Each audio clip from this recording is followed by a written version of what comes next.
আমার ইনসুলিনের পয়সার দরকার। আমার ইনসুলিন নিতে হয় অনেক, 25,000 টাকার ওষুধ লাগে মাসে।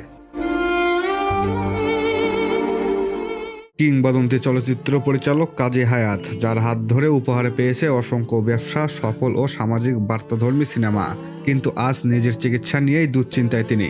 লাস্ট 3টা ছবিতে সর্বস্ব হারিয়েছে। এক সাক্ষাৎকারে কাঁদতে কাঁদতে তিনি বলেন, আমার ইনসুলিনের পয়সা দরকার, আমাকে নিয়মিত ইনসুলিন নিতে হয়, মাসে প্রায় 25,000 টাকার ওষুধ লাগে।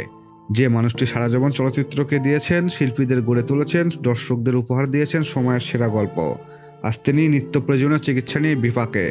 বয়সজনিত জটিলতা ও দীর্ঘদিনের অসুস্থতার কারণে নিয়মিত চিকিৎসা তার জন্য অপরিহার্য, কিন্তু সেই চিকিৎসার খরচ জোগাড় করাই এখন তার জন্য কষ্টকর হয়ে উঠেছে।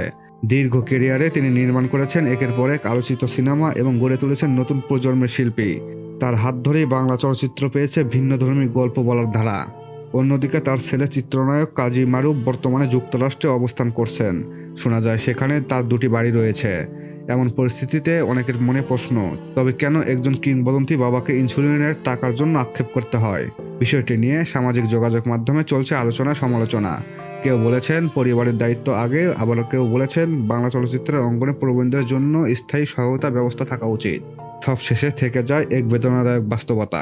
যে মানুষটি একসময় রূপালী পর্দা আলোকিত করেছেন, আজ তার জীবনের সবচেয়ে জরুরি প্রয়োজন হয়ে দাঁড়িয়েছেন চিকিৎসার খরচ জোগাড় করা।